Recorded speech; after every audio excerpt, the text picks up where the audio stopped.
S'il y en a qui ont des questions rapides aussi, comme ça, après, ils peuvent partir. On peut aussi commencer par ça, comme vous voulez. Ah oui, j'avais juste une question par rapport aux deux derniers exercices. Ils sont importants ou pas? Genre, ils apportent quelque chose parce que j'ai pas pu les faire? Ouais, honnêtement, pour une fois, je pense que les exos d'approfondissement sont pas mal. Bah, tu vois, le 10 en fait, tu sais, ça il pourrait très bien faire une question d'exa, je trouve comme ça. Il y a quatre propositions, on demande à chaque fois de faire un calcul. Donc le 10 je pense qu'il est important. C'est vraiment ouais, c'est évolution de la pression avec la profondeur. Et puis en plus, mélangé avec le gaz parfait. Donc ça, je pense que c'est très important. Le... Et après, le 9.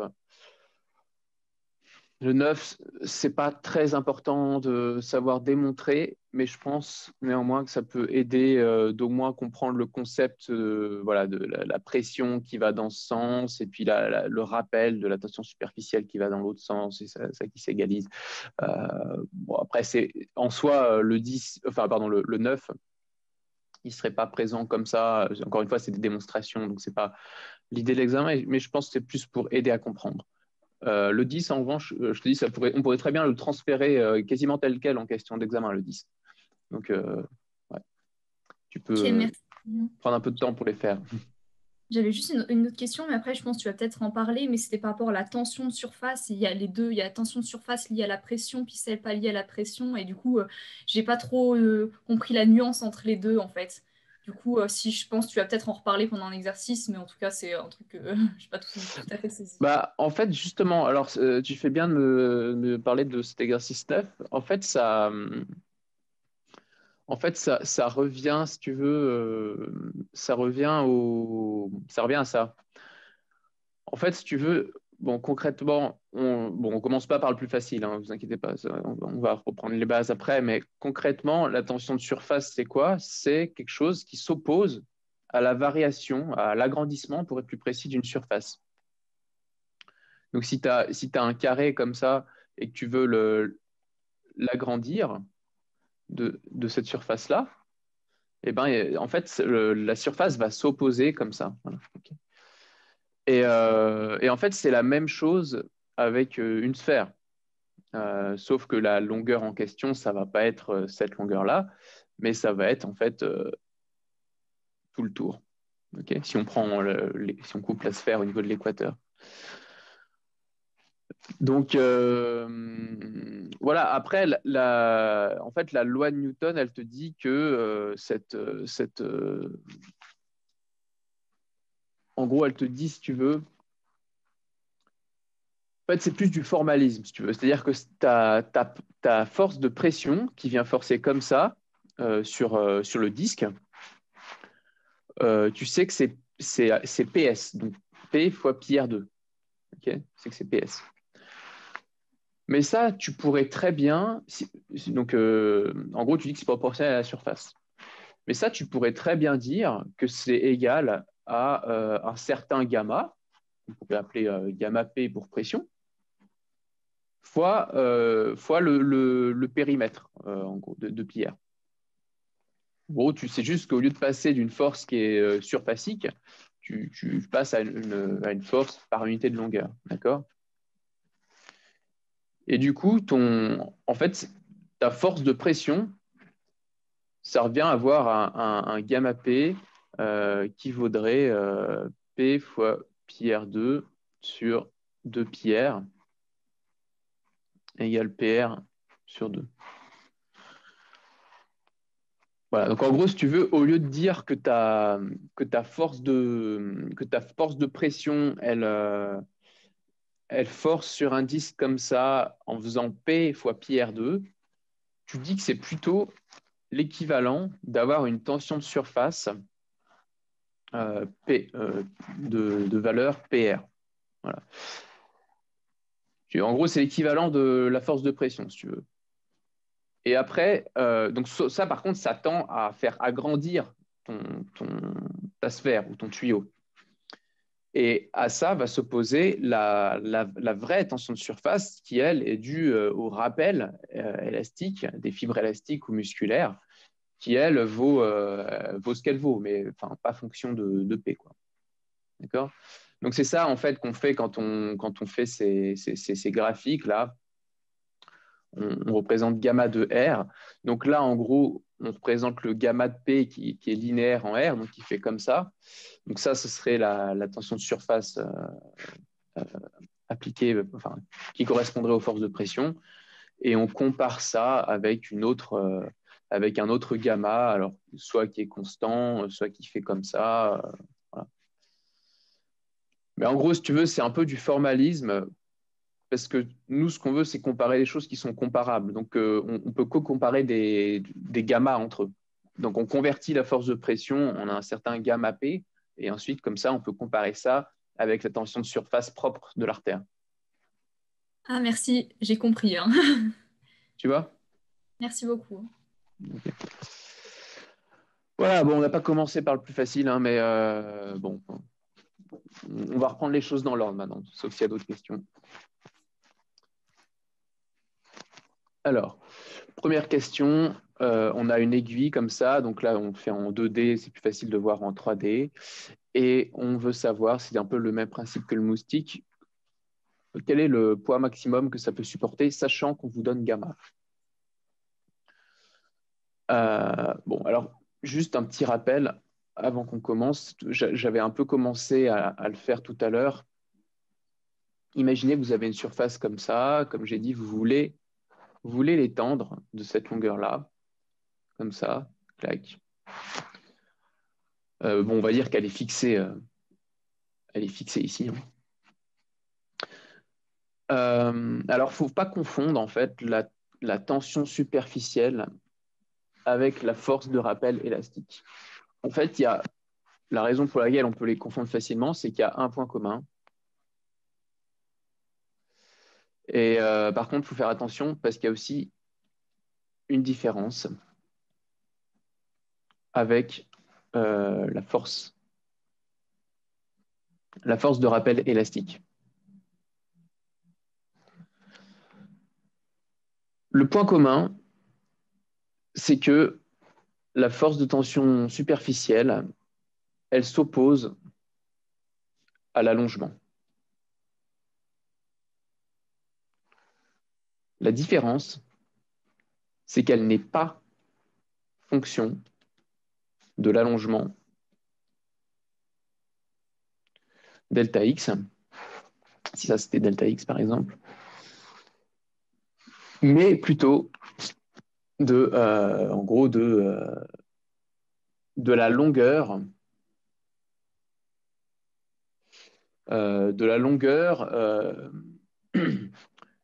sur l'axe, c'est un peu bizarre à dire comme ça, mais sur l'axe perpendiculaire au mouvement. Donc là, je fais un mouvement qui va comme ça. L'axe perpendiculaire au mouvement, c'est celui-là. Donc là, ma force de rappel, donc si je vais vers la droite, ma force de rappel, elle ira dans l'autre sens. Hein.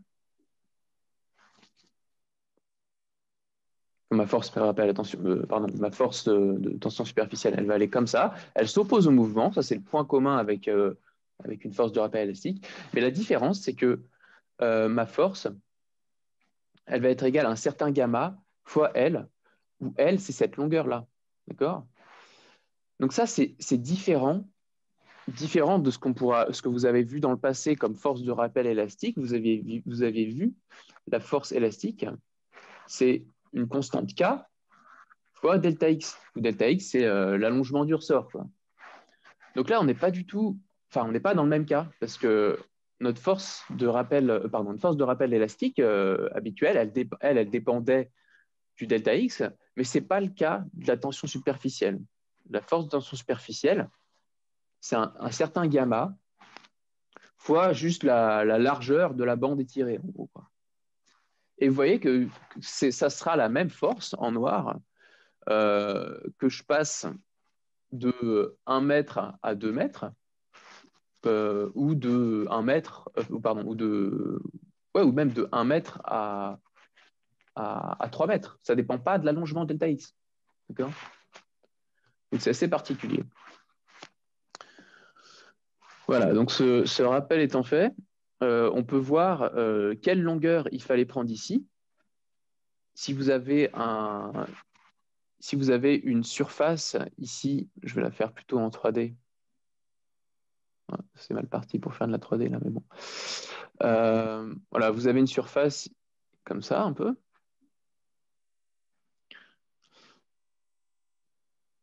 Voilà. Donc là, vous avez une variation de surface, et ça, la nature n'aime pas ça. Elle n'aime pas qu'on augmente les surfaces, en particulier les surfaces d'interaction entre deux liquides ou entre deux fluides. Et donc là, la surface augmentée, ça va être ça. Bon, là, je n'ai pas pris un truc cylindrique, mais vous voyez l'idée, quoi. D'accord?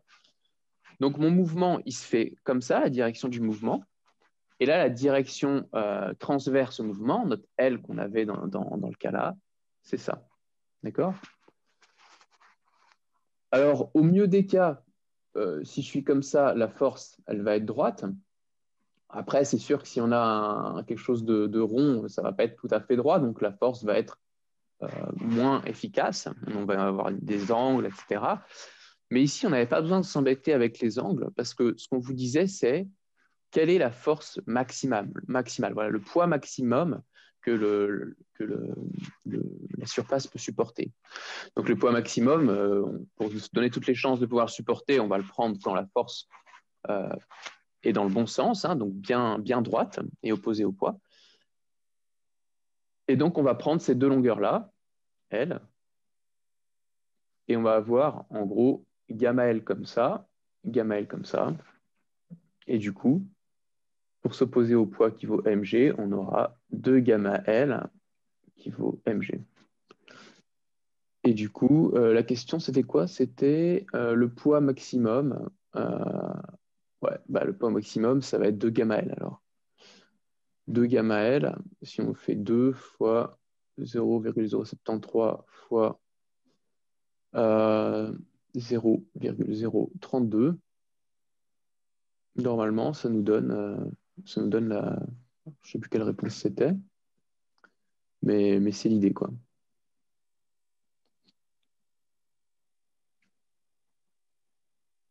Donc, si on veut le poids maximum, il n'y a pas forcément besoin d'utiliser le cosinus, a priori.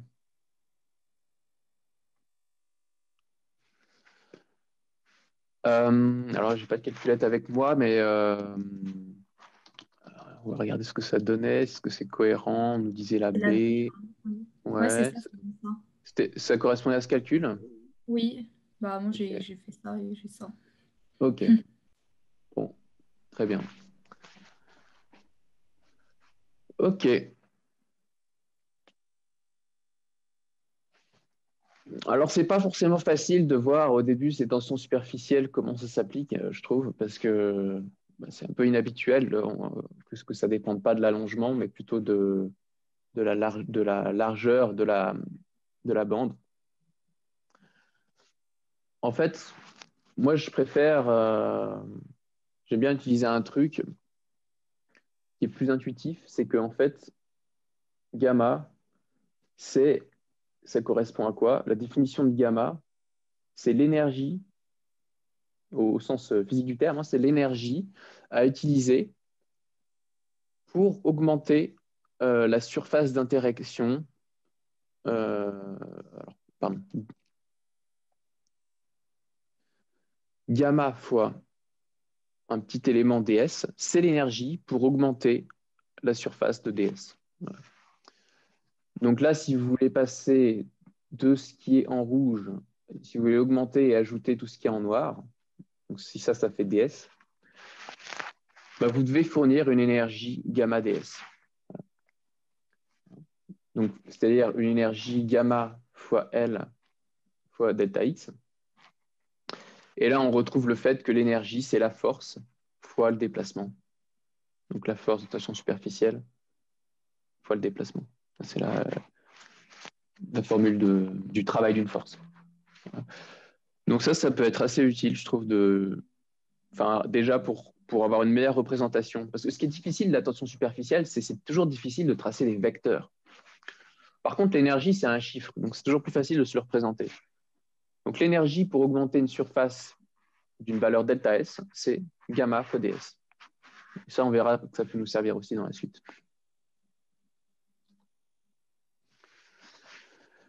Bon, alors heureusement, il y a peu d'exercices. Bon, là, le premier, c'était le seul où il y avait encore ces histoires de vecteurs qu'il fallait représenter. Dans tous les autres exercices, ça, faire un exercice de tension superficielle, ça se résume à juste choisir la bonne loi de Laplace.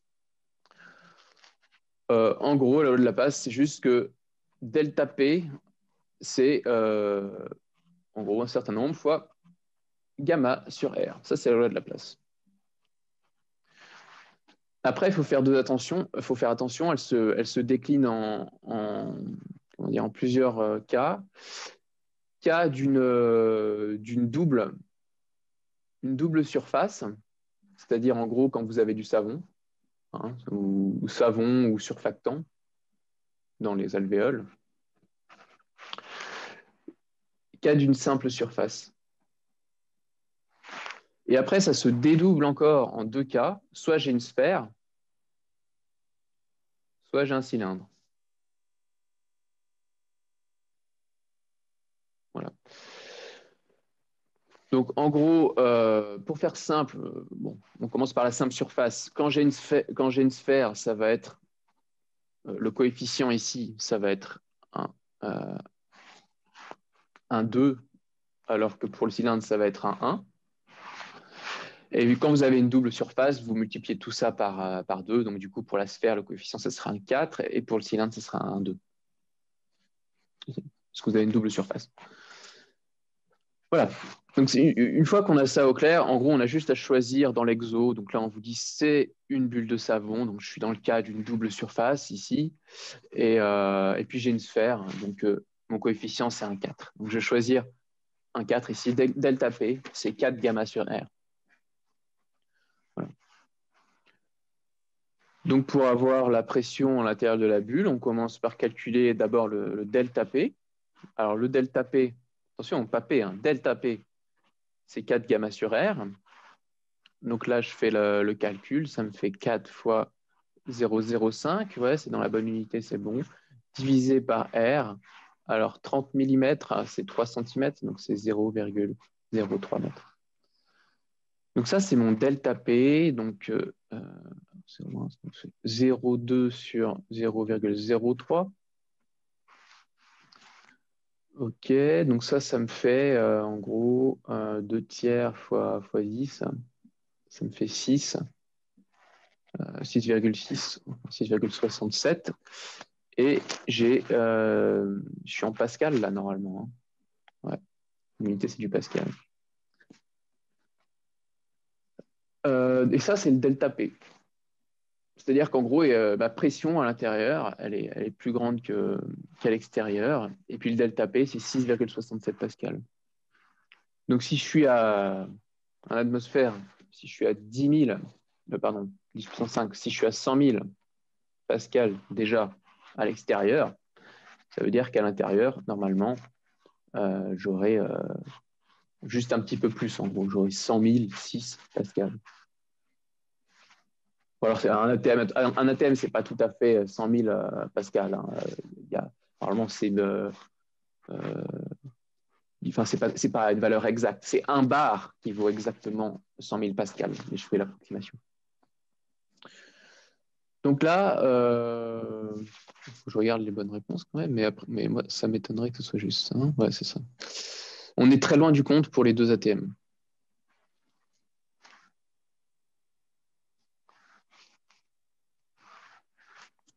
Alors, à pression intérieure et extérieure fixée, si on augmente la tension superficielle, si on augmente gamma, alors le rayon de la bulle augmente.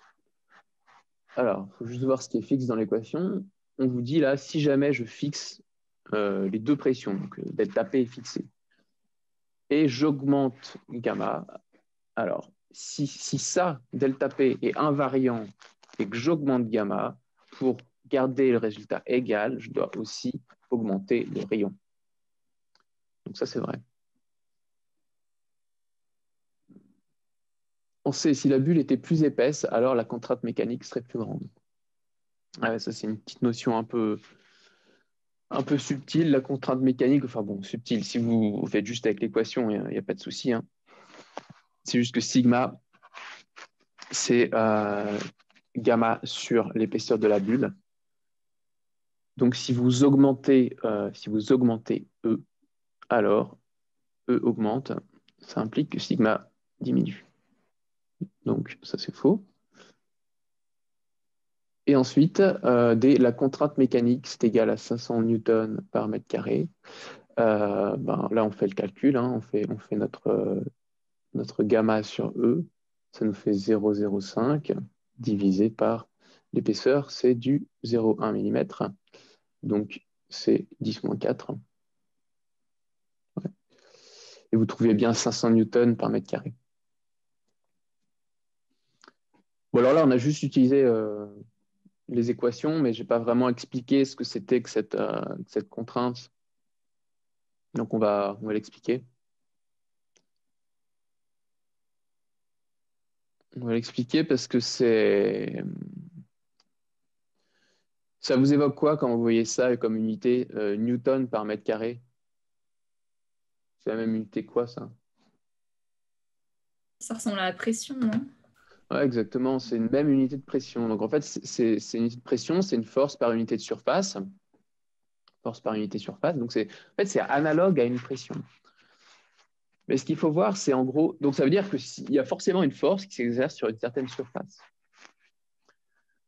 Alors la notion de contrainte mécanique, on l'utilise en cardio.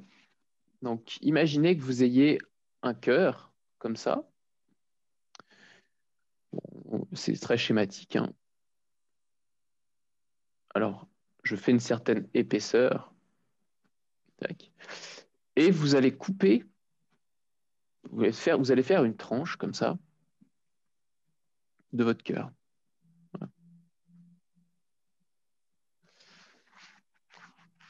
Et votre cœur, je vous rappelle qu'il est en communication ici. Bon, c'est pas le ventricule, hein, c'est pas l'oreillette, pardon, c'est le ventricule. Mais bon, imaginez on va faire simple. On imagine que c'est juste un espèce de cylindre comme ça, en communication avec l'aorte. Vous avez une idée de la pression qu'il y a dans l'aorte? Vous avez pas encore vu, hein. Une pression normale, c'est quoi? Une pression artérielle? Quand vous allez chez le médecin, en général, il vous dit vous avez 12,8. Ah, j'ai répondu. Ouais, 12, très bien, voilà, 12. Voilà. Donc, 12, c'est en systole, c'est quand le cœur se contracte, on vous donne quand ça se contracte, quand ça se décontracte. Et en fait, c'est vraiment, alors c'est une notation, c'est vraiment une notation de fainéant, c'est juste parce pour avoir des chiffres un peu plus courts, en fait, ça correspond à, ils prennent le résultat en millimètres de mercure et ils divisent par 10. Donc, en gros, quand on dit que je suis à 12 de systolique, ça veut dire que j'ai 120 millimètres de mercure en systolique. Voilà ce que ça veut dire. Systolique, ça veut dire que le cœur se contracte. Alors pourquoi donc là, on a la pression, on verra qu'on va pouvoir s'en servir. Alors pourquoi c'est important d'avoir pourquoi on utilise la contrainte? C'est parce que, en gros, si maintenant je regarde du haut la tranche du cœur que j'ai découpée ici, voilà ce que ça donne. J'ai une tranche ici avec une certaine surface, donc un certain périmètre, hein, une certaine longueur et une certaine épaisseur E. Et en fait,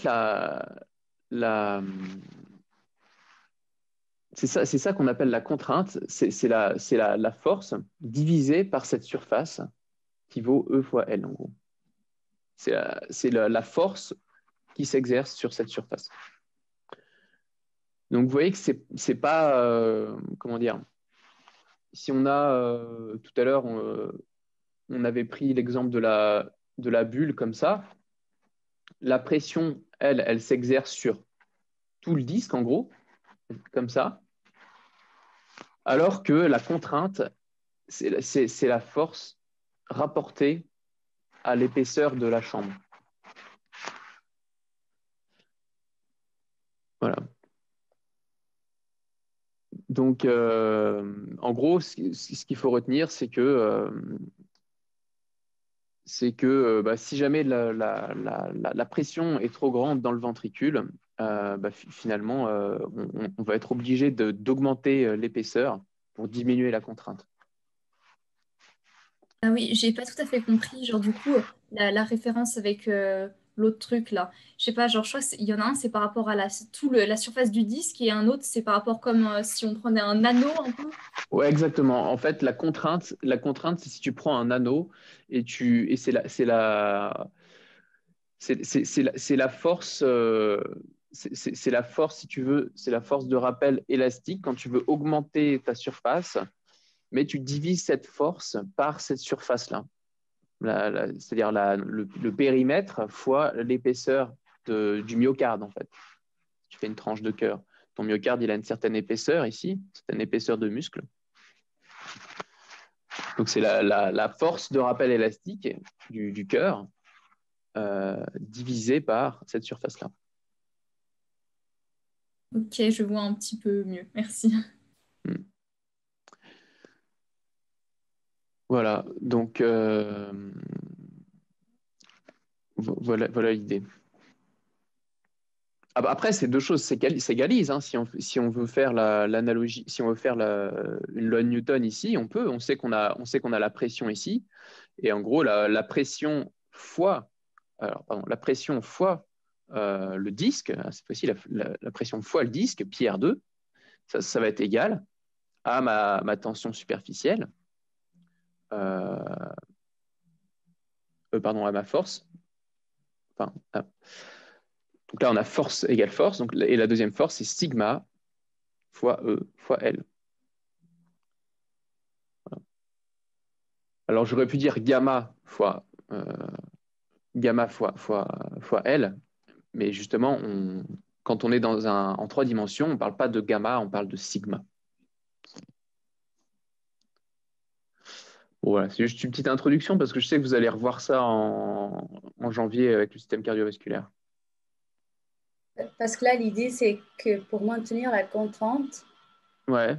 on doit épaissir, genre le ventricule doit être épaissi car la force diminue, c'est ça? C'est un petit peu ça. Alors, en gros, si tu Genre, veux, ouais. l'idée, alors quand tu vois cette équation, si tu veux, c'est que en gros, si tu as une hypertension, si la pression augmente, le problème c'est que ta contrainte, si tu veux, toi tu vises à avoir une contrainte constante parce que ta contrainte elle est propre au fil musculaire et tu peux pas l'augmenter en fait. Ce que tu peux jouer, ce sur quoi tu peux jouer, c'est C'est E. sur l'épaisseur. Voilà. Donc c'est pour ça que s'il y a une hypertension, tu vas avoir tendance à augmenter E pour que enfin, pour pouvoir assurer sa fonction à contrainte constante, quoi. Merci. Voilà. Alors là, toujours pareil. On va reprendre d'ailleurs le petit schéma que l'on a fait tout à l'heure. On est dans ce cas-là alvéole pulmonaire. Donc ouais, alvéole pulmonaire, enfin, il y a du surfactant dessus. Donc en fait, c'est comme du savon. Donc là, on va être dans le cas de toujours pareil, hein, surfactant savon sphérique. Donc on a notre équation, ça va être delta P égale 4 gamma sur R toujours. Et là, ce qu'on demande, c'est la surpression. Donc c'est directement le delta P. Donc là, on a vraiment juste, il me semble, à appliquer ça sur 1,10.3. Et puis ça vous faisait le bon résultat, hein, 0,28 fois 1000, 280 pascal. Donc c'était la réponse A, a priori. OK. Donc vous voyez, parfois, si vous avez des questions comme ça à l'examen, c'est rapide, hein, mais parfois, il y a des questions qui demandent de la réflexion. Mais parfois, ça peut. Si c'est juste une formule à appliquer comme ça vous demande 30 secondes. Voilà, alors là, j'ai regardé comment vous aviez traité le cours là-dessus, c'est pas facile à comprendre. Heureusement, dans cette question, il n'y avait pas forcément besoin d'avoir tout compris. Euh, donc là, en gros, ce qu'on vous dit, c'est qu'on pince l'artère, donc je passe de là à là, en gros, hein. Donc là, ce qui se passe ici, c'est qu'on a une diminution de la tension superficielle. On voit bien qu'ici, on a une diminution là comme là. Hein. Donc la tension de superficielle liée à la pression hein, en rouge et liée à la paroi de l'artère en violette diminue. Les deux diminuent. Ça, voilà, c'est faux. Mais par contre, ce qu'on observe, c'est que avant, il y avait un équilibre, elles étaient égales, c'est-à-dire que la force de pression qui, elle, tend à augmenter le rayon de l'artère, il y avait un équilibre avec cette force et puis la force de rappel de tension superficielle due à la paroi de l'artère. Alors que maintenant, on n'est plus à l'équilibre si on passe à R pincé parce qu'on a la force on a le gamma dû à la surpression qui est plus grand que celui-là. Donc, on pense que si c'est plus grand, bah, ça va tendre à se regonfler. Finalement, à la fin, on va revenir par là. Donc, la tension superficielle produite par la pression sanguine diminue moins vite que la tension superficielle de la paroi de l'artère, ça c'est vrai. Et la tension superficielle de la paroi de l'artère est plus petite que la tension superficielle produite par la pression sanguine. Oui, c'est vrai, quand on est ici, c'est le cas. Et c'est ce qui permet justement de réaugmenter le rayon. Mais on était sur un point stable ici.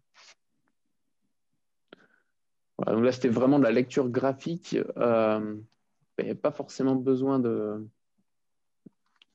Je sais que tu m'as posé la question, Élise, quelle est la différence entre ce gamma dû à la pression sanguine et puis cette tension superficielle de la paroi de l'artère. En fait, la vraie tension superficielle, hein, c'est celle-ci, c'est elle qui va s'opposer, euh, c'est elle qui va s'opposer à la variation de surface. Alors que la force de pression, elle va augmenter le rayon. Mais encore une fois, ce qu'on a décidé de faire, c'est d'exprimer cette force de pression en fonction par unité de longueur, et d'où un certain gamma qui correspondrait au gamma pression.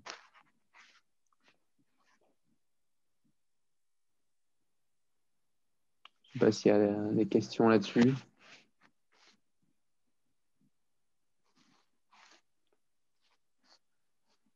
Ici, cylindre à membrane élastique, si on reprend notre petit schéma, delta P égale combien de gamma sur R? On est sur une simple surface et un cylindre. Donc là, c'est un chiffre. On utilise le delta P égale 1 gamma sur R.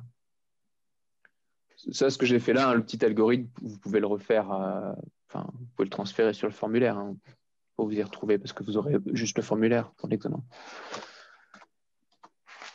Donc là, notre delta P, c'est gamma sur R. On a dit on choisissait le chiffre 1 ici. Delta P, alors, je dois juste faire un delta P ici entre la P interne moins P externe. Mon P interne, c'est ça en Pascal. Et ici, je dois retrancher, attention, je dois convertir des bars en Pascal. C'est là où j'attire votre attention sur ce qu'il y avait tout à l'heure. Là, on aurait pu vous tendre un piège et dire pas des bars, mais dire des ATM. Donc, un bar, on vous le rappelle ici, heureusement, c'est pile 10 puissance 5 PA. Donc, on a juste à multiplier par 10 puissance 5 ici. Et on a juste, du coup, à retirer ça pour avoir la surpression. Mais attention, si on vous avait dit, par exemple, 1,234 ATM, vous aurez dû faire une conversion ATM à Pascal. Et là, il ne faut pas multiplier par 10 puissance 5, mais il faut multiplier par, il me semble, quelque chose dans ce goût-là. Voilà, c'est la conversion, c'est à la fin du formulaire. Et ça aurait changé beaucoup de choses parce que là, on parle d'une différence de pression, on parle d'une différence de pression qui est vraiment minime. Donc, la moindre virgule compte, en fait. Hein. Donc là, la différence, du coup, c'est juste 10 pascal, en fait. Hein. C'est ça. Hein. Voilà. Et là, ce qu'on cherche, c'est le gamma. Hein. Donc, gamma, c'est delta P fois R. Donc là, ça va être 10 pascal fois le rayon, qui vaut 5 cm, donc 5, 10, moins 2 mètres. Donc 50, 10 moins 2, ça vaut 0,5 newton par mètre. Donc là, c'était la B qui était correcte alors. OK? Donc finalement, la tension de surface, ce qui est difficile, ce qu'on retient, ce qui est difficile, c'est les vecteurs. Avec le premier exercice, c'est vrai que savoir sur quelle unité de longueur va s'appliquer la force, c'est pas évident, et c'est pour ça que c'est bien d'avoir fait cet exo 1 pour pouvoir le refaire si jamais il tombe. Mais après, tout le reste, c'est que appliquer les formules et choisir la bonne. Est-ce que je prends delta P égale 4 gamma sur R, 2 gamma sur R ou 1 gamma sur R? Et vous voyez qu'après, c'est toujours pareil, c'est assez rapide finalement. Donc, il n'y a pas forcément à être trop inquiet pour ces tensions superficielles pour l'examen.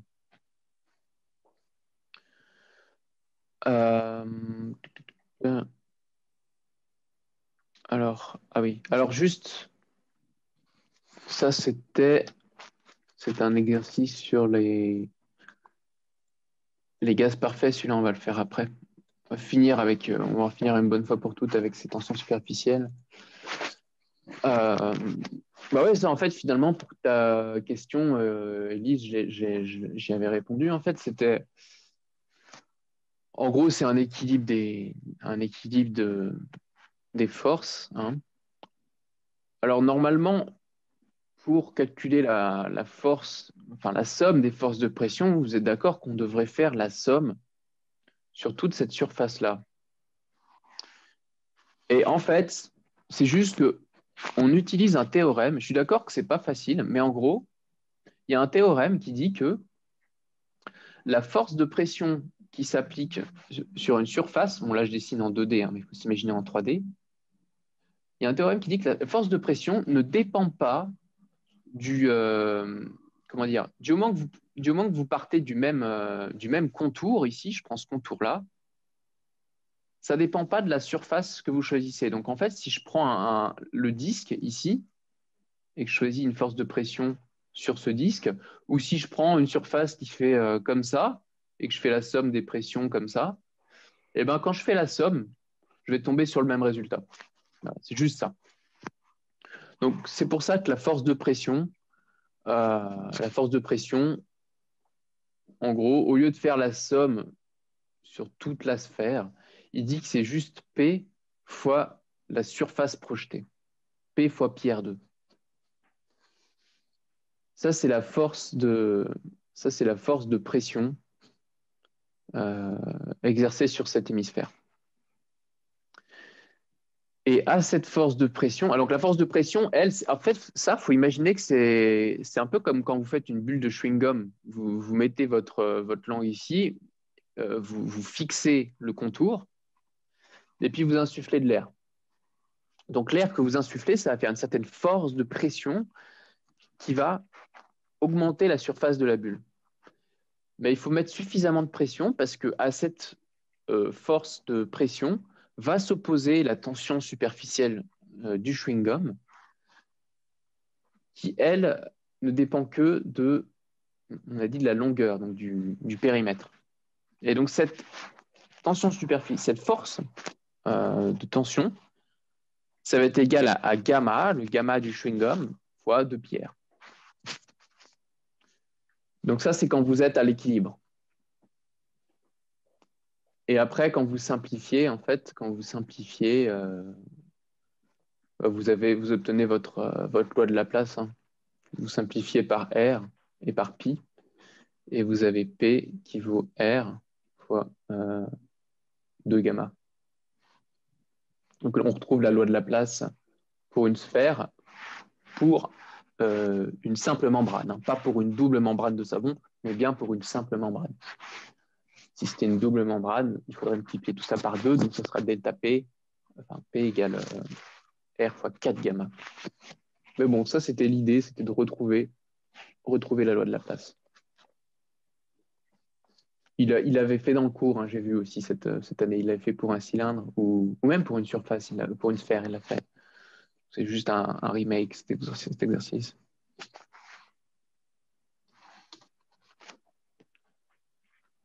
Voilà, donc ça, on a fait vraiment le tour des tensions superficielles.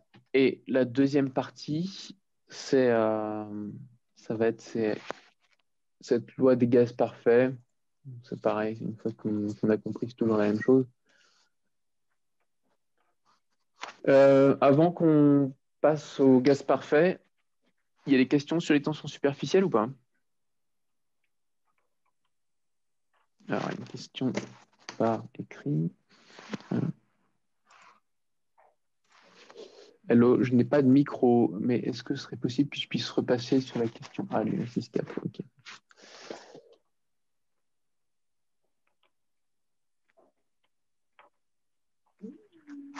Alors, en gros, là, Pablo, c'est juste que on dit qu'au début, on était ici et on passe, en gros, donc on était là et on arrive ici. Donc, quand tu arrives ici, ta tension superficielle donnée par de la paroi de l'artère, c'est ce qui est en violet. En gros, elle a diminué puisqu'elle passe de ça, elle passe de cette valeur-là à cette valeur-là. Okay. Donc, la tension superficielle de la paroi de l'artère diminue. C'était ça ta question? Ah oui, j'ai mal lu l'énoncé, j'ai vu les graphes de gauche à droite. Ah oui, ouais, sinon ça aurait été l'inverse, c'est sûr. Ouais. Ok, c'est tout bon. D'autres questions sur les tensions superficielles? Oui, j'avais aussi une question, c'était par rapport. En fait, j'ai du mal parfois à me demander, par exemple, dans l'équation pour la formule pour gamma t, dedans, il y a Ft, il y a une force, et du coup, cette force, genre, elle correspond à quoi? Pareil, pour achat, pour la pression, j'ai du mal à me dire cette force, c'est quoi? Parce que je mélange cette force avec la tension de surface. Du coup, je mélange tension de surface et la force qui la fait, genre, je n'arrive pas à trop distinguer. Ouais. Ouais, alors.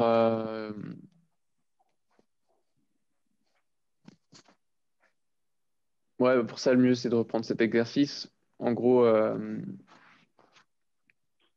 en gros la force, si tu veux, la force qui va faire augmenter ta surface, ça, il n'y en a qu'une qui peut le faire, c'est ta surpression. La surpression, elle va augmenter la surface. Après, à cette force-là s'oppose la membrane.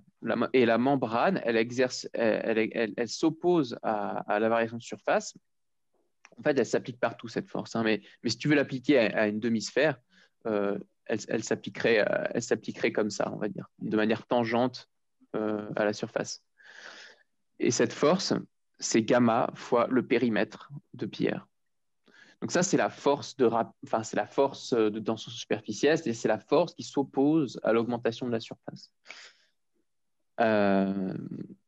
Donc, si tu veux, c'est une force qui s'exerce par unité de longueur. Sauf si jamais on parle de contrainte, à ce moment-là, ce serait par unité de surface. Mais là, pour faire simple, on dit que c'est par unité de longueur. Ce qui est différent des forces de pression qui elles, s'appliquent. La force de pression, elle s'applique, on va dire, au milieu, et comme ça. Donc, il y a un équilibre entre ces forces. Ok, merci. Du coup, elle n'a pas de nom, cette force, la force là, exercée par la membrane pour éviter C'est la... c'est elle la vraie force de tension superficielle. Ah, on l'appelle force de tension superficielle et du coup, le gamma, il s'appelle juste Ouais, tension superficielle. alors oui, en fait, il faut faire effectivement attention au vocabulaire. Alors, gamma, c'est la tension superficielle et F, ouais, ça serait la force. Alors, ouais, la force de. J'aime pas bien l'appeler force de rappel parce que force de rappel, en général, c'est plutôt pour les ressorts et on a vu que c'était justement différent. Mais ce serait la force due à la tension superficielle. Merci beaucoup. Ou la force de la membrane, si tu veux. Ouais, ok, merci. Alors après, c'est encore une fois, tiens, on va faire un petit extra. Euh, encore une fois, ce qui est difficile, c'est toujours ces histoires de vecteurs. Imaginez plutôt qu'on ne va pas s'embêter avec des vecteurs, on va juste faire une approche énergétique pour la place. Énergétique. Approche énergétique. En gros, vous rappelez ce que j'ai dit, ce que c'était gamma? Gamma, c'est en gros, si je veux augmenter ma surface ici de delta S, alors ça veut dire que j'ai fourni une énergie gamma ds. Voilà, définition de gamma. L'énergie à fournir pour augmenter la surface de ds. Okay. Quelqu'un veut me rappeler la formule pour la surface d'une sphère? S égale 4 pi R2. Hein. Ouais. OK. Donc, si je fais, en gros, si je fais ds, en gros, ds, c'est comme si je fais la dérivée de la surface. Si je dérive ça, ça me fait 4 pi fois la dérivée de 2R, de R2, pardon, ça fait 2R. Voilà. Voilà. Donc, si je dois augmenter, ma surface de ds, en gros, eh ben, l'énergie à fournir, ça va être gamma ds. Donc, ça va être gamma fois 4 pi fois 2R fois dr. Où dr, si tu veux, c'est la variation du rayon qui fait qu'il y a une augmentation de surface. Et finalement, qui a permis d'augmenter ça? D'où vient cette énergie? Eh bien, cette énergie, c'est l'énergie fournie par la surpression. Et vous avez vu ça normalement. Vous avez vu, ça vous dit quelque chose? E égale P dV. Vous l'avez vu normalement, vous l'avez vu dans plusieurs matières. Ça, vous l'avez vu en chimie, vous l'avez vu en physique. Hein, en gros, l'énergie fournie par une force de pression, c'est P dV. D'accord? Et or, le volume d'une sphère, c'est 4 tiers de pi r cube. Donc, si vous faites la dérivée du volume, vous vous trouvez avec 4 pi. La dérivée de r cube, c'est 3 r carré. Donc, il simplifie. Voilà. Donc, P dV, ça va être égal à P fois 4 pi R2. Voilà, dr. Donc, si vous égalisez ça, vous retombez sur la loi de Laplace. Donc, en gros, ça, on peut aussi montrer la loi de Laplace avec une approche énergétique. En fait, la tension superficielle, on peut toujours l'envisager sous l'angle énergétique au lieu de l'envisager sous la forme des vecteurs. Bon, on va retomber sur des exercices plus simples parce que là, je vois que j'en ai perdu en route. Là. OK, donc tension superficielle, terminée, sauf s'il y a des questions. Et là, on attaque sur les gaz parfaits. Alors là, franchement, je ne sais pas comment vous le dire, mais si vous avez un gaz parfait à l'examen, c'est vraiment cadeau, quoi. C'est cadeau parce que c'est toujours pareil. Voilà. Vous écrivez PV égale nRT, vous écrivez ce qui est donné et puis vous cherchez votre inconnu, c'est tout. Donc là, on remplit, allez, V 1 mètre cube. Ils sont gentils, ils nous le donnent d'ailleurs en unité standard. Attention, il faut le mettre en mètre cube, il ne faut pas le mettre en litres. On est en physique, là, on n'est pas en chimie. Donc c'est du mètre cube, l'unité de volume. On a une température à 0 degré. Hein, donc P1, V1 égale nRT1. T1 vaut 0 degré Celsius, donc attention, 273 degrés Kelvin. Ça aussi, il faut travailler dans les bonnes unités. Et la pression P1, c'est 1 atmosphère. Donc, vous voyez ce que je vous disais, attention, 1 atmosphère, ce n'est pas tout à fait 10 puissance 5, c'est 1,013 10 puissance 5. Bon. Nous ici on ne va pas vraiment y prêter garde, mais bon, on va dire que c'est à peu près 10 puissance 5. Voilà, donc ça c'est à l'état initial. Et après, vous avez P2, V2 égale NR, T2. Pourquoi j'ai gardé le même N? Parce que la quantité de matière n'a pas changé. Hein. Et vous voulez savoir, la question c'est P2. Hein. Alors, en gros, il y a P2 qui change, c'est ce qu'on veut savoir. Et pourquoi P2 change? P2 change parce que T2 change. T2 va passer de 273, va augmenter de 20 degrés, donc à 293 degrés Kelvin. Et la clé ici, c'est qu'on vous dit que le volume du récipient ne change pas. Donc là, en fait, au lieu de mettre V1, V2, je vais enlever ces indices, je vais juste mettre V. Voilà. Donc voilà, alors après, vous avez deux possibilités. Soit vous considérez que vous avez une équation deux équations à deux inconnus, où les inconnus, c'est P2 et T2. Mais moi, ce que j'aime bien faire, c'est diviser l'équation 1 par l'équation 2. En gros, je fais, si ça c'est l'équation 1 et ça c'est l'équation 2, je fais 1 divisé par 2. Et du coup, j'arrive sur P1V1 sur P2V égale NRT1 sur NRT2. Et du coup, les V ici se simplifient, les NR ici se simplifient. Et on arrive directement sur P1 sur P2 égale T1 sur T2. Donc ici, après, on n'a plus qu'à faire un produit en croix. Ici, la question, c'était P2. P2, c'est égal à P1 fois T2 sur T1. Okay. Donc pour avoir P2, il suffit que je prenne P1 et que je le multiplie par le rapport T2 sur T1 qui vaut 293 sur 273. Okay.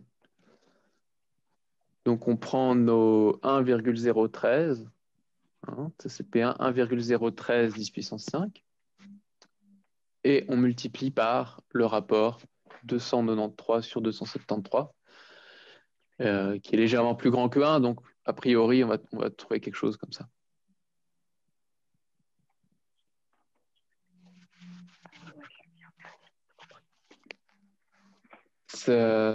C'est bon? Oui, oui, merci. Ok. Et là, vous allez voir que c'est toujours pareil. Hein. Tous les exos qui suivent, c'est les mêmes, là, quasiment. Donc là, pareil, même combat. On a un pneu qui est gonflé à 20 degrés. Voilà. Alors là, sauf que ce qui change, c'est pas la température, c'est la pression. Donc on écrit encore P1 fois V égale NR T1. P2 fois V égale NR T2. Alors attention, on nous dit ici que le volume reste constant, c'est pour ça qu'on ne met pas V1 et V2. Vous pourrez imaginer un exercice où on vous donne V1 et V2. D'ailleurs, ça sera le cas après. Donc attention de voir ce qui est constant, ce qui n'est pas constant. Pareil, on fait le rapport P1 sur P2 égale T1 sur T2. Et ici, ce qu'on cherche, c'est la température, je parle des propositions C et D, bien sûr, c'est la température T2. Donc T2, petit produit en croix, c'est P2 fois T1 sur P1. Donc en fait, pour avoir T2, je pars de T1 et je le multiplie par le rapport des pressions final sur initial P2 sur P1. Alors attention, en fait, tout le piège de ces exercices, il faut juste prendre les bonnes unités, hein, sinon ça ne marche plus, hein, parce que c'est sûr, si vous prenez du Celsius, ça ne va pas marcher. Donc, même si vous voulez des degrés au final, il faut passer par le Kelvin et ensuite vous retournez en Celsius. Donc là, quand vous faites ça, prenez bien garde pour avoir T2, vous partez de T1, attention, en Kelvin. Donc là, vous partez, je dois rajouter 273, donc vous partez de 293 Kelvin et vous le multipliez par le rapport des pressions P2 sur P1. Et là, alors là, double piège, le rapport des pressions P2 sur P1. Il aurait été très tentant de faire 2,35 sur 2,1. Mais en fait, et d'ailleurs, le problème n'est pas que ce soit des barres. Hein. On a un rapport de pression. L'unité ici n'est pas un problème puisque j'ai un rapport. Donc, que vous fassiez un rapport de Pascal, de bar, de millimètre de mercure, c'est un rapport. Donc, ça va simplifier, ça ne sert à rien de convertir. On peut garder des barres. Le problème, c'est juste que dans la loi des gaz parfaits, la pression qui est indiquée ici, c'est une pression absolue. Vous devez utiliser la pression absolue. La pression absolue, c'est quoi? C'est en gros, si vous avez votre pneu et que vous le crevez, votre pression, ce n'est pas zéro. Votre pression absolue dans le pneu, même si vous le crevez, c'est 1 atmosphère. Parce que si vous le crevez, il est en équilibre avec l'air ambiant et il y a quand même des molécules d'air dedans et c'est 1 atmosphère. Donc, en gros, la pression que vous mesurez, il ne faut pas oublier que quand on vous parle de mesurer une pression dans un pneu, c'est la surpression qu'on mesure. C'est-à-dire que c'est la pression qu'on ajoute à la pression de l'environnement, qui ici vaut 1 atm, hein, puisqu'on est, c'est ce qu'on estime, quoi. Bon, globalement, la pression, elle varie peu par rapport à 1 atmosphère, sauf si vous êtes très très haut en montagne, mais on peut considérer que la pression mesurée pour un pneu, c'est toujours en gros la pression absolue moins 1 atm. Du coup, là, on voulait la pression absolue, c'est-à-dire la surpression plus la pression environnante. Donc, la pression absolue ici, c'était 3,35 et la pression initiale absolue, c'était 3,1. Voilà, je fais le rapport des deux. Et là, ça vous donnait une autre température. Ça vous donnait quoi, ça? 303, 307, 417 Kelvin. Et après, vous deviez repasser en Celsius parce que ça ne vous était pas proposé. Vous faisiez moins... non, 317, je dis bêtise.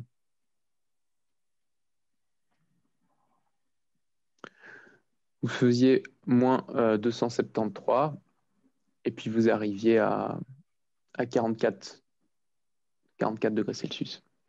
Donc, c'est comme ça qu'on pouvait calculer la D. Alors ça, honnêtement, ça, c'est une question, c'est pas une vraie K', ça. Parce que vous êtes d'accord que si D est vrai, si D est vrai, C est fausse, et si C est vrai, D est fausse. Donc en fait, la réponse C vous donne la question D. Donc en fait, finalement, c'est une question à 3 propositions. Il n'y a pas 4 propositions, il y en a 3. Donc en général, ce n'est pas des questions qui sont posées comme ça. Parce que dans une K', on aime bien tester 4 choses différentes, normalement. Donc ça, c'est probablement une ancienne question de type A, je dirais. Bon, après, ça ne nous empêche pas de répondre aux propositions A et B. La quantité de matière N à l'intérieur du pneu est restée constante. Ma foi, oui, s'il est fermé, il n'y a pas de mouvement d'air, donc c'est constant.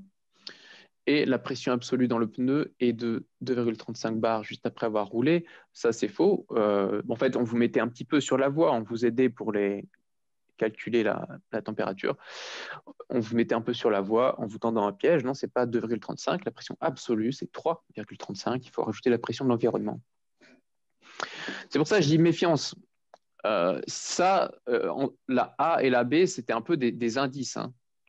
Ça aurait été beaucoup plus piégeux d'avoir une question de type A ici, en vous demandant la température vaut 10, 20, 30, 40 ou 50 degrés. Voilà, choisissez la bonne réponse. Parce que là, on ne vous aurait pas donné d'indice. OK. Est-ce qu'il y a des questions sur cette numéro 7, non? Oui, j'ai juste une question. Ouais. Du coup, moi, j'avais fait, comme vous venez de dire, j'avais pas pris la pression absolue. Ouais. Et du coup, si dans l'exercice, ils nous donnent directement la pression absolue, ils sont obligés de mentionner, que c'est pression absolue. Oui, sauf que en pratique, s'il est écrit la pression absolue qui règne dans le pneu vaut 3 bars, bah voilà, c'est écrit noir sur blanc, c'est écrit noir sur blanc, pression absolue, tu as le droit de prendre ça. Mais en fait, en général, ils vont pas se priver, si tu veux, de faire un piège, parce que ce qu'on veut vous faire comprendre, c'est qu'on ne peut mesurer que des différences de pression, en gros.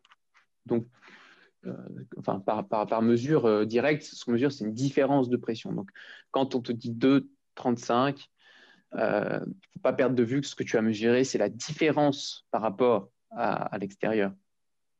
Et le problème, c'est que dans la loi des gaz parfaits, pour le coup, là, on ne s'intéresse plus à une différence relative. Dans la loi des gaz parfaits, on veut la pression absolue. Ok. Donc, c'était vraiment le gros piège, là, cette histoire de, en gros, en physique, en mécanique, on utilise souvent les pressions absolues. Bah, regarde, souvent, on simplifie la loi de Laplace. On dit P égale gamma sur R, alors qu'en vrai, c'est delta P égale gamma sur R.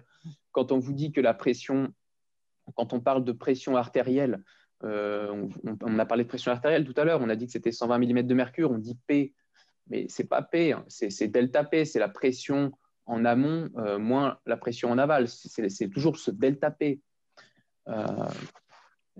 Donc, tout ce qui est physique, mécanique, on utilise souvent cette notion de surpression, c'est souvent le plus utile. Mais le problème, c'est que en fait, la loi des gaz parfaits, on est plus dans la chimie que de la physique. Et là, il faut utiliser une pression absolue. On n'est plus dans des équilibres de force, on est dans une autre équation qui nécessite d'utiliser cette pression absolue. Ok, merci. Ok. Voilà. Donc là, on est toujours pareil, voilà, loi des gaz parfaits, ça ne mange pas de pain de l'écrire toujours. Ah oui, petite parenthèse, hein, pour ceux qui étaient avec moi la dernière fois, vous vous souvenez que la loi des gaz parfaits, il y a une autre façon de l'écrire, c'est P égale ρ R sur M fois T. Et donc voilà, ça peut être utile. Je mets en pointillé, ça peut être utile de, en tout cas, savoir le retrouver rapidement à partir de ça. Bon, il suffit de diviser la n par petit m sur grand M et diviser par le volume, vous retrouvez ça. Ça peut être utile parce que ça ne dépend pas de la quantité de matière du système, ça dépend que de sa densité, sa pression et sa température. Donc, gardez cette petite astuce en tête, ça peut servir. Ici, ce n'était pas nécessaire. Ici, PV égale nRT, on vous dit juste que le soleil chauffe l'air, donc en gros, vous avez T qui augmente, si bien que le contenu à l'intérieur du kayak, non, si bien que, ah oui, voilà, température finale, c'est 1,4 fois la température initiale. OK, n'étant pas rigide, le volume peut varier. OK, donc, volume varie. Là, si T augmente, cette quantité nRT va augmenter. N est fixe, par contre. Hein, le kayak, il ne subit pas de changement on ne le dégonfle pas, N est fixe. Donc, cette quantité augmente. Donc, PV va augmenter. Alors, tout ce que vous savez, c'est que PV augmente. Donc, après, on ne vous dit pas si c'est P qui augmente, V qui augmente, mais bon. Ce qu'il faut voir, c'est que vous avez une espèce de, que ce soit un kayak ou en fait, on pourrait dire que c'est un certain volume, hein, et on a PV qui augmente. Et en fait, c'est probablement les deux qui vont augmenter, parce que si vous augmentez le volume, votre membrane va faire un certain rappel qui fait qu'on va augmenter la pression aussi. Et puis, si vous augmentez la pression, vous allez pouvoir augmenter le volume. CF, ce qu'on a fait tout à l'heure. Hein. Donc, en fait, c'est les deux qui vont augmenter. PV augmente, mais là, on a P qui augmente et V qui augmente, a priori. Donc, ce n'est pas N qui va augmenter, c'est PV et probablement une augmentation des deux d'ailleurs. Ensuite, pour avoir la température de l'air, alors là c'est un petit peu compliqué. Ce qu'il faudrait, c'est que pour avoir la température de l'air, en fait, on n'a pas assez de données là. On vous dit juste que la température finale, c'est 1,4 fois la température initiale. Alors, est-ce que ça pourrait être ça? Bah, la seule donnée qu'on a, c'est 1,4. Hein. Vous êtes d'accord, on ne peut rien faire d'autre là. Donc, tout ce qu'on pourrait faire, c'est à partir de là, se dire, est-ce que c'est vrai? Bah, si TF égale 295 Kelvin, alors TI, c'est 295 divisé par 1,4. Donc, faut à peu près, ça, je pense, ça fait à peu près 200 Kelvin. 200 Kelvin. À la louche. Hein. 200 Kelvin, ça fait moins 73 degrés Celsius. Donc, je ne sais pas où la personne a fait du kayak, mais avec moins 73 degrés, j'ai eu cette bonne chance. Hein. Donc, probablement, c'est faux, ça. Bon, de toute façon, enfin, c'est juste que c'est un chiffre qui a été mis comme ça, qui a été déposé sans qu'on puisse rien calculer. On ne vous donne pas de PV. Si on vous donnait un PV initial, à la limite, on aurait pu faire quelque chose, mais voilà. J'avais juste aussi une question par rapport à cet exercice, surtout par rapport au petit c, la pression de l'air augmente. J'arrive pas à comprendre genre pourquoi on est obligé d'avoir la pression et le volume qui augmentent en même temps, alors que dans certaines conditions, on a quand même genre la pression n'est pas obligée de varier comme dans les trucs isobars un peu. Et comme j'avais regardé, on sait que si la température elle augmente elle est multipliée par 1,4, le volume pourrait augmenter tout seul de 1,4 et ça dépassera pas les deux fois son volume initial. Alors comment on sait si Ouais. la pression varie avec ou pas genre. Ouais, alors tu es d'accord. Quand tu gonfles des ballons, il y a des ballons qui sont plus ou moins durs à gonfler, en fait. Hein. Et ça dépend de quoi? Ça dépend de leur gamma. Ça dépend de la tension de paroi du ballon. Et en fait, c'est un peu pareil ici. C'est-à-dire que si ton volume, imagine une membrane très mince qui n'exerce aucun rappel, qui ne s'oppose pas à un changement de volume, à ce moment-là, tu vas pouvoir le gonfler sans problème. Par contre, à partir du moment où tu as ton gamma qui va s'empêcher à la variation de surface, tu ne pourras effectuer un changement de volume qu'au prix d'un changement de pression. Sans augmentation de pression, tu n'arriveras pas à augmenter le volume. D'accord? Donc, si tu veux, c'est le fait que tu aies un... Il faut imaginer ça comme ça. Faut imaginer... faut imaginer un ballon difficile à gonfler. Bah, si tu veux augmenter son volume, tu es obligé d'augmenter la pression dedans. Tu vois? Oui, c'est logique, hein, c'est un kayak, c'est pas un petit ballon de baudruche. Oui. Non, ouais, puis même si c'était un ballon de baudruche, ce serait la même chose.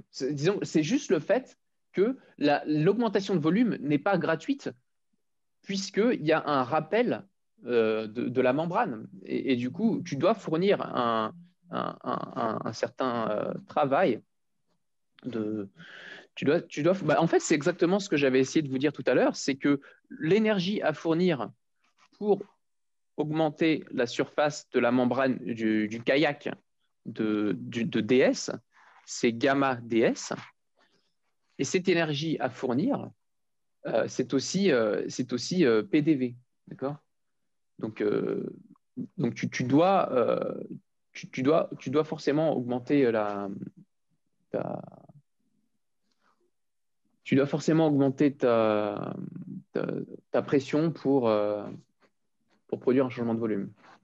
Ok, et du coup, quand il y a les trucs isobars, en vrai, ça se passe ou pas? On peut le faire en vrai ou pas? Genre, j'arrive pas à voir comment ils le font. Alors, tu veux dire qu'en gros, ouais, alors en fait, isobar, souvent, c'est en chimie, parce qu'en chimie,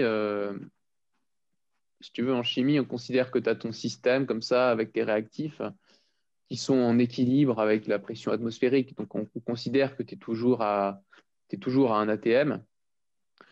Par contre, ce qu'on considère, c'est que tu peux avoir des changements de volume. Donc, tu peux avoir, je sais pas, imaginons qu'on a des choses gazeuses. On imagine que oui, effectivement, ça peut changer de volume librement. Ça peut passer de ça à ça. Donc, les volumes isobars, ça veut dire que les changements de volume sont libres. Il n'y a rien qui les contraigne. Et du coup, tu restes à la même pression. Ok, quand il n'y a À pas de l'inverse, paroi qui bloque, quand il n'y a pas de paroi qui bloque, voilà. il y a ça, À l'inverse, si tu mets tous tes réactifs dans une enceinte blindée en métal et que tu commences à avoir une réaction chimique qui se fait à l'intérieur, vu que le volume est constant, transformation isochore, volume constant, si tu commences à avoir des réactions chimiques à l'intérieur, tu vas potentiellement augmenter la pression parce que ta matière n'a nulle part autre où aller. Donc, elle va exercer une grande pression à l'intérieur de ce petit volume. Merci. Tu vois? Voilà un petit peu l'idée. Alors, ok, quelle heure il est? 14h26, on va continuer. Ah bah, il n'y a plus que l'approfondissement. Alors, ouais, celui-là, il est pas mal. Celui-là, il pourrait être... voilà, c'est un approfondissement, mais qui est utile, je pense, pour votre examen. Donc, on a quelqu'un qui veut faire de la plongée. Alors, attention, plongée, il ne faut pas confondre deux choses. Il ne faut pas confondre l'apnée et la plongée bouteille. En général, quand on parle de plongée, on parle de plongée bouteille. Mais ouais, il y a l'apnée, il y a la plongée bouteille, et ce n'est pas du tout les mêmes mécanismes. D'ailleurs, si vous voulez prendre moins de risques, faites de l'apnée, hein, parce que vous avez pas de risque d'embolie pulmonaire. Bon, on va voir pourquoi en fait. Donc là, on a quelqu'un qui s'apprête à plonger. Alors ouais, là, il y a juste un petit prérequis pour faire l'exo. Je vais mettre ça comme ça, prérequis. Ça, on l'avait vu pour ceux qui étaient ensemble avec moi. C'est de savoir par cœur que dans l'eau, on gagne un ATM tous les 10 mètres. Voilà, ça, c'est un truc, il faut le savoir. Voilà. Et là, franchement, si vous le saviez déjà, ça vous embêtait, ça vous évitait de refaire une démonstration où vous êtes là, ah oui, j'ai ma colonne d'eau, la pression, c'est ρ fois G fois H. Du coup, ρ fois G, on vous donnait ρ, hein, on vous donnait ouais, voilà, 1000.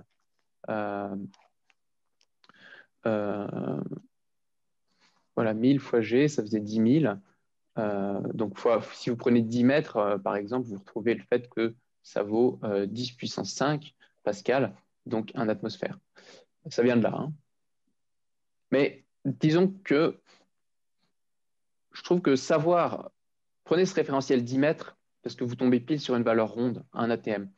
Donc, vous gagnez un ATM, la pression est supérieure, elle augmente tous les 10 mètres, elle prend un ATM.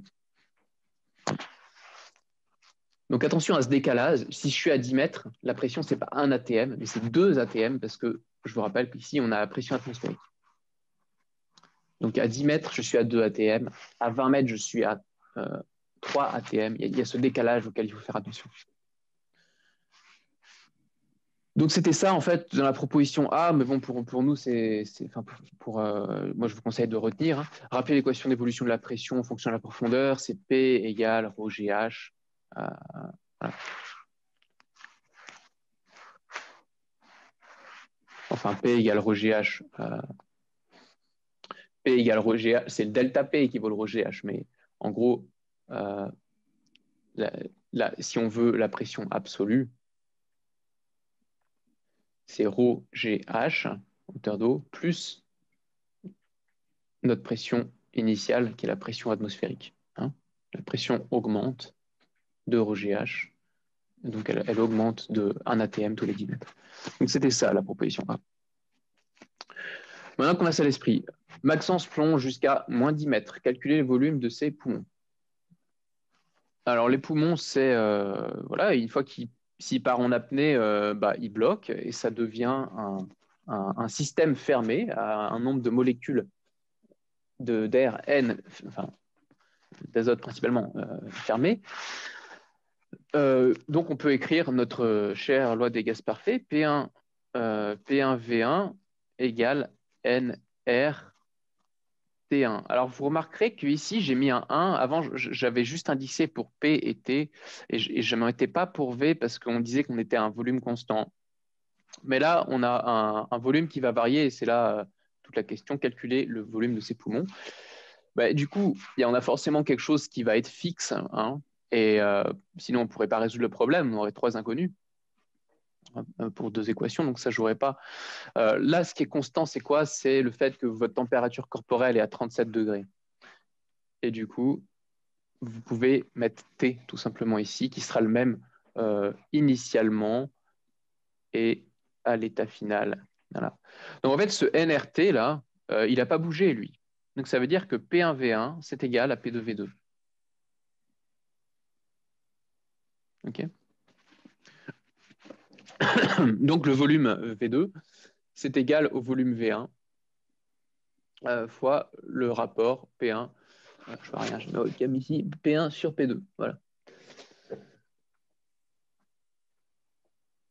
Donc, c'est-à-dire que mon volume V2, là, ça va être les 1,8 litres que je multiplie par le rapport P1 sur P2.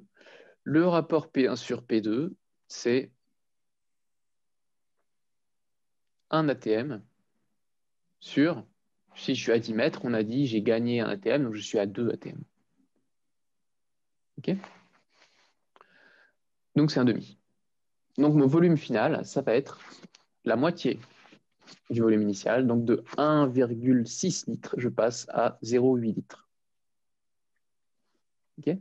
Finalement, on a fait quoi? On a fait la même chose que dans l'exercice précédent. Pour ça, je vous dis que ça peut être une des questions qu'on peut retrouver à l'examen, ça. C'est la même chose, sauf que là, c'est T qui est constant et c'est le volume qui varie. Alors maintenant, on va faire plus ou moins la même chose. Enfin, plus ou moins. Non, parce qu'on n'est plus en apnée, on est en plongée bouteille maintenant. Alors, qu'est-ce qui va changer? C'est que, en gros, l'air, il va respirer l'air quand il se trouve déjà à moins 50 mètres. D'accord? À moins 50 mètres, quelqu'un peut me dire quelle est la pression absolue? 6. Ouais, 6 atm, très bien. Voilà, donc il a cette pression-là, et puis il va remplir ses poumons jusqu'à un volume V égale 3 litres. Puis il bloque sa respiration. Voilà.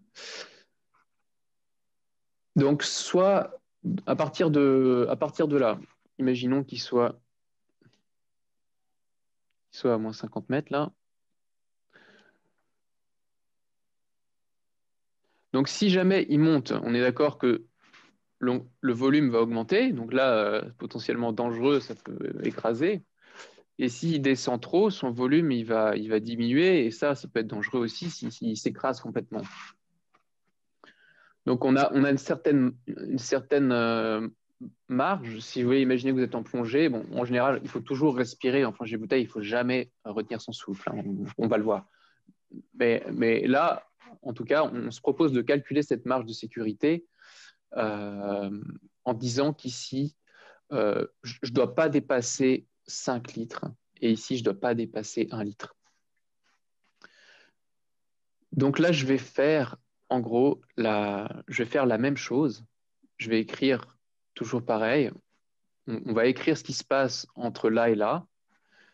P1, V1 égale nRT. P2, V2 égale nRT.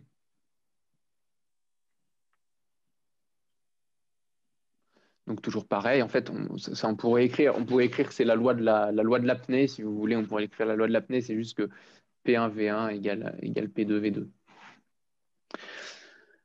Donc là, je veux savoir finalement, je veux savoir jusqu'à où je peux remonter, donc à quel niveau de pression P2 j'ai le droit d'aller, sachant que je connais les deux volumes, le volume final, le volume initial et la pression initiale. Donc ma pression minimale, ce qui correspondra à une certaine profondeur, elle est égale à P1V1 sur V2. Donc, P1, donc la pression P1, on a dit que c'était 6 atmosphères, fois le rapport, V1 sur V2, et le rapport V1 sur V2, c'est 3 sur 5. OK. Je peux laisser en litres vu que c'est un rapport. Donc, ça me fait quoi? 3 cinquièmes, c'est 6 dixièmes, c'est 0,6. Donc, ça me fait 3,6 ATM. J'ai le droit de remonter jusqu'à une pression de 3,6 ATM, mais pas inférieure, sinon mes poumons vont éclater, ils vont être plus grands que 5, et ça, c'est pas bon. 3,6 ATM, ça correspond à quelle profondeur?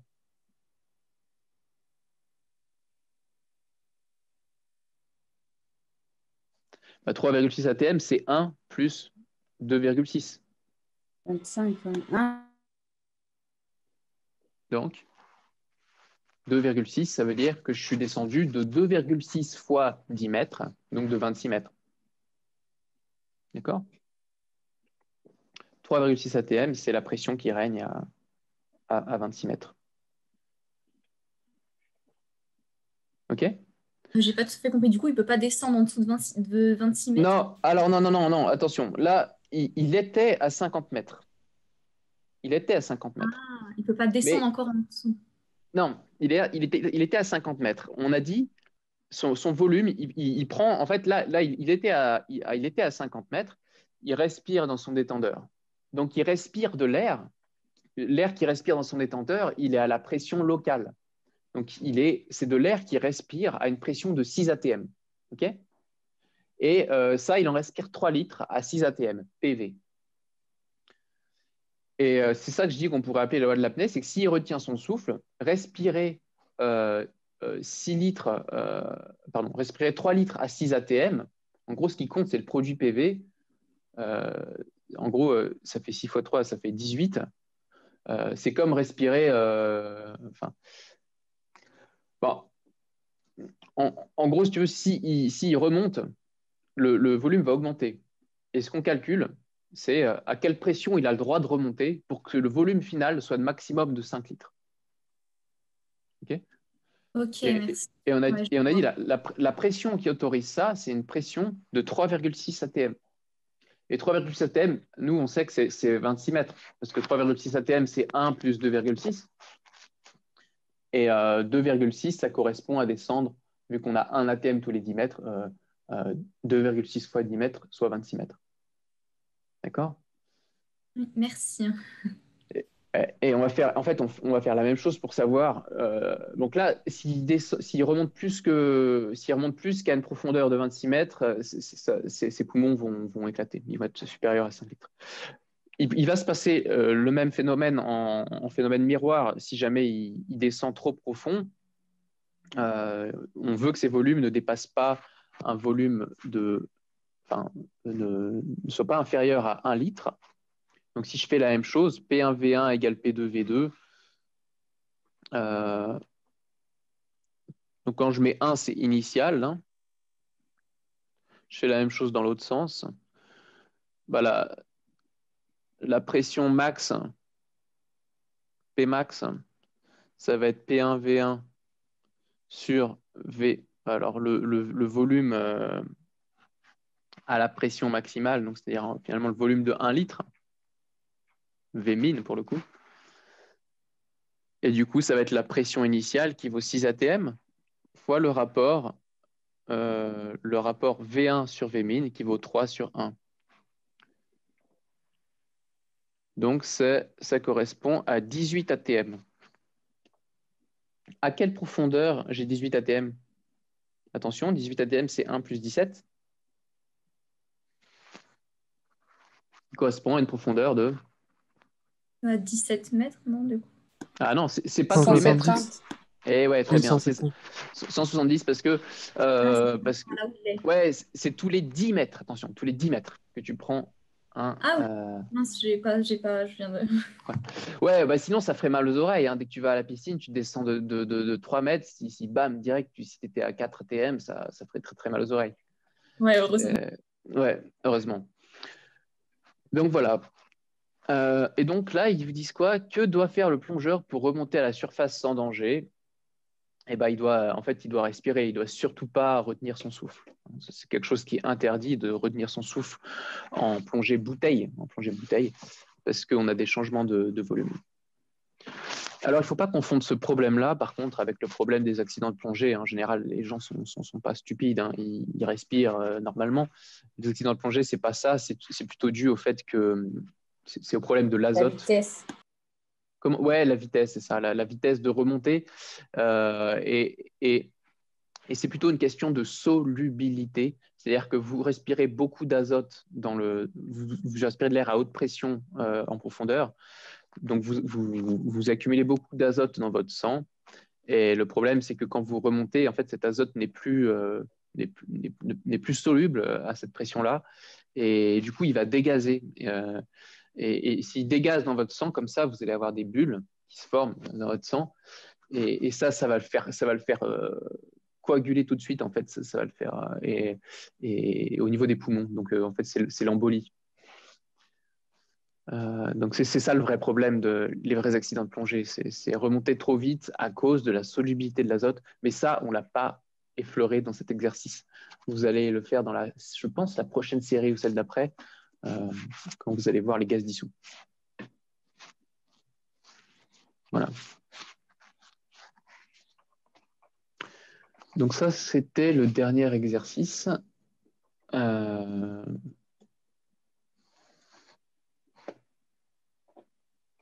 Ah oui, alors, dans quelle proportion? Ouais, on n'a pas fait dans quelle proportion. Voilà. Alors, dans quelle proportion comment on fait ça? En gros, l'idée, c'est que en gros, quel volume il aurait dû... Ouais, on pourrait peut-être faire ça comme ça. Je ne sais pas trop si c'est la méthode du corrigé, mais... En gros, ce qu'il faudrait dire, c'est qu'il va souffler de l'air. Donc, à la place de 3 litres, je ne veux pas qu'il ait 3 litres, mais je veux qu'il souffle un certain nombre de litres. Donc, je ne sais pas, je vais l'appeler X, ce volume maximal qui doit respirer à 50 mètres, de telle sorte à ce que 6 ATM P fois V fois X soit égal à la pression quand il remonte à la surface, c'est-à-dire 1 ATM, fois le volume maximal autorisé par mes poumons, 5 litres. Et du coup, ça va être 6 fois quoi? X égale 5 sixièmes. Ouais, c'est ça.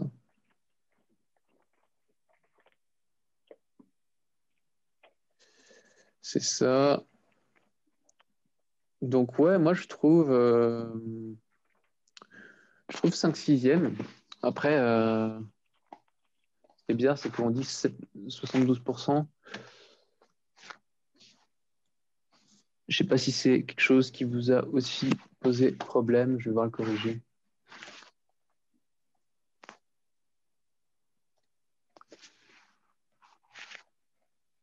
Maxence ne peut garder que... Ah, voilà.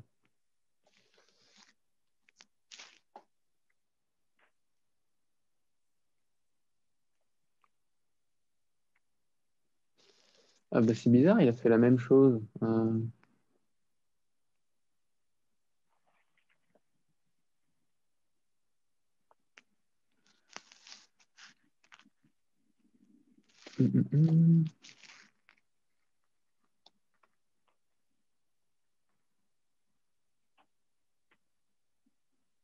Ah oui, oui, c'est ça, 5 sixièmes, ouais. Attends.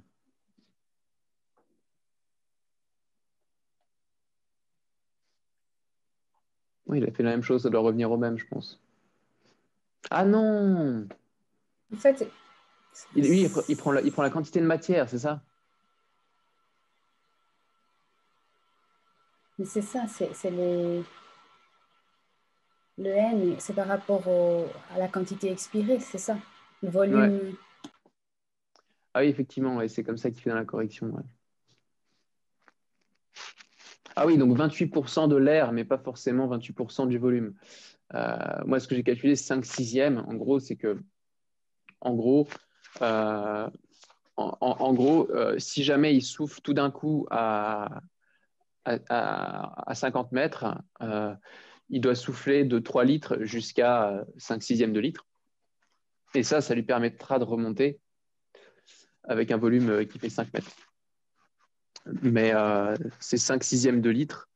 Voilà, ça c'est en litres. Après, si on raisonne en quantité de matière, c'est sûr que c'est différent. Bon, dans quelle proportion, c'était un peu flou là, comme formulation. C'était à vous de voir si vous vouliez calculer en litres ou en quantité de matière.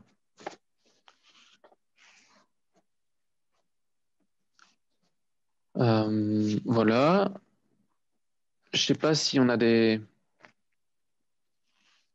d'autres questions.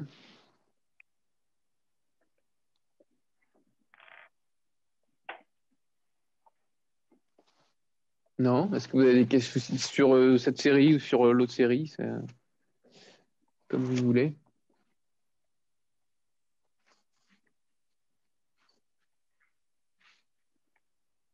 Non? Non, c'est top, merci. Ok. Bon, bah, écoutez, j'espère que ça vous a aidé. Ouais. Une question? Ouais. Ouais, moi j'en ai peut-être une. Ouais. C'est parce que quand j'ai fait la série, pour l'exercice 6 et 7, alors c'est avant de voir, bon maintenant j'ai vu comment il fallait Tu as le faire. corriger. Ouais. Ouais, mais avant, comme je ne savais pas, bah, j'ai essayé de faire avec la formule, la PV-NRT. Sauf Ouais. que comme je ne savais pas trop comment faire, bah, j'ai fait des variations de P et de T pour le 6 et ça m'a donné la bonne réponse. Mais pour le 7, ça ne m'a pas donné la bonne réponse, ça m'a donné autre chose. Et du coup, je voulais savoir si j'avais, bah, je pense, négligé un paramètre dans l'exo 7 et ce qui fait que Alors, cette différence. tu dis dans le 6, tu trouves la bonne réponse, mais pas dans le 7. C'est ça, oui. Alors que il me semblait que dans les deux, c'était un peu, enfin, plus ou moins les mêmes conditions en soi. Alors, tu as fait. Ah ouais, mais tu sais, alors, tu as fait une variation de pression.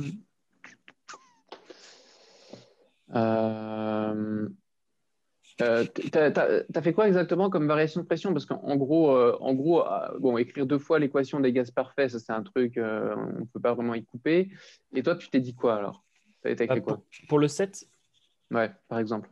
bah, j'ai mis variation de pression est égale à R sur le volume molaire. Alors là, je suis direct passé au volume molaire, enfin, fois la variation de température.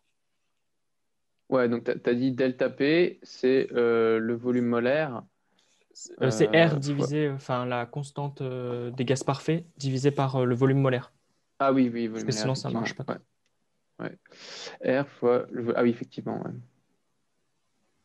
Parce que ma formule, entre guillemets, de base, Ouais. c'était variation de pression fois variation de volume est égale à NR variation de température. Mhm. J'étais parti de ce bon postulat de base. Ouais, alors ok.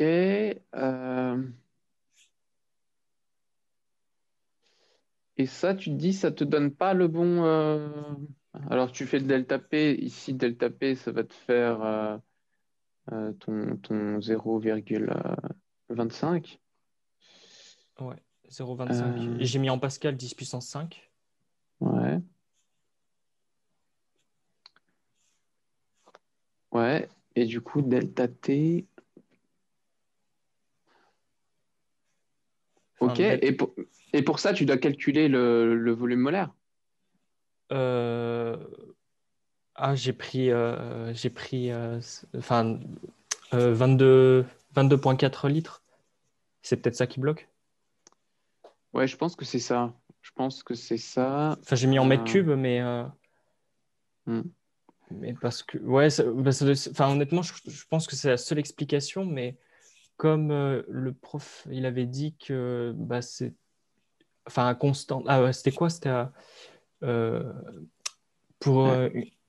comment on appelle ça? Pour une. Ah, une ATM. Une ATM. Et à 273 degrés. Euh, oui, enfin, mais oui, voilà, que c'est ça qui est les conditions de standard, mais aussi que Et ouais. on Et est c'est en la chimie. même, comment ça s'appelle, la même matière, enfin la. Ouais. Bon, en gros, si tu veux, le truc, c'est que les conditions isobars, on adore ça en chimie. Et en chimie, tu es toujours à un ATM, en gros, quasiment. Enfin, dans la plupart des réactions. Et c'est le volume molaire est valable à 1 bar. Or là, tu as combien là? euh, Là, je suis à T'es en- 0,25 10 puissance 5. Enfin, en Pascal, mais du coup, en Ouais, mais bar, là, je suis à 0,25. ouais, mais là, tu parles de surpression, là. Mais quelle est ta pression absolue pendant la transformation? Ah, c'est 3,35, quoi, un truc comme ça. Ouais, voilà, tu es entre 3,1 et 3,35. Donc ton volume molaire, ce ne sera pas le même que dans les conditions standards. Ah oui, il y aura une. En Ok. fait, en fait, ton volume molaire, ici, rien ne t'empêchait de le calculer. Ta constante R sur VM, si tu veux, tu devais le calculer. Et tu devais le calculer comment? R sur VM en faisant P1 sur T1, tout simplement. Ok, ah oui. Ah, ok, ouais, et moi j'ai pris direct pour acquis que VM Ouais. c'était à un Et tu bar, vois, mais ça allait pas. et en fait, le problème, c'est que tu avais deux équations. Et tu sais, quand tu as deux équations en maths et que tu fais l'une moins l'autre, tu perds Mhm. de l'information. En gros, tu retombes sur une équation, mais tu perds l'autre. Ouais. Et du coup, en fait, du coup, tu n'avais pas toutes les infos. Et du coup, l'info manquante, tu as essayé de la prendre en prenant un volume molaire il se trouve que c'était dans les conditions standards, du coup, ça ne marchait pas. Alors que tu avais justement l'autre information était dans la deuxième, enfin, dans une des équations. Ça ne suffisait pas à faire une différence. Il fallait aussi calculer le volume molaire. Ouais. Oui, ok, oui, parce que ouais, j'ai pris du coup le volume Mm. molaire, j'ai pas pris, enfin la bonne pour les bonnes données, Voilà, c'est parce ça. qu'une des conditions n'était pas respectée. Voilà, la condition standard de pression standard n'était pas respectée. Ah d'accord, bah je savais pas Ouais. ça. Enfin, Bah, c'est une bonne question en tout cas. C'est vrai que ça, c'est un coup à se faire avoir. J'y aurais pas pensé, mais ouais, c'est un coup à se faire avoir. bah parce que, mais dans l'autre, il y avait pas de, enfin c'était un bar dans l'Exo 6, ça devait être ça alors. Je Et, sais pas. Ah oui, c'était un ATM. ouais, voilà. Et là, ça marchait, ouais, pour le coup. Ouais, c'était un Un ATM, ATM, du ça coup marchait. ça a marché. Ah d'accord, très bien. Ok. Ah bah elle était là Voilà. parce que j'arrivais vraiment pas à retrouver cette. Enfin, je savais qu'il y avait quelque chose qui allait pas, mais j'arrivais pas trop à trouver. Oui, vu que ma réponse était quand même proche, mais pas Ouais, suffisant. Enfin, la différence était quand même pas. Enfin, elle était trop importante pour être négligée. Je me ouais. suis dit qu'il y avait un problème vraiment quelque part, quoi. Ouais, donc le volume molaire, la moralité de l'histoire, là, s'il y en a une, c'est d'utiliser le volume molaire en chimie, mais en physique, méfiance. Mieux vaut pas Méfiance, ouais, trop l'utiliser. parce qu'on n'est jamais vraiment dans les conditions standards. Ouais, en gros, en physique, dans les exercices, tu seras rarement dans les conditions standards parce que ce qu'on veut voir, c'est justement comment ça évolue quand tu n'es plus dans les conditions standards. Ouais. Ok. Ok, bon, bah, merci, hein. Ok, pas de souci. Je sais pas s'il y a d'autres questions.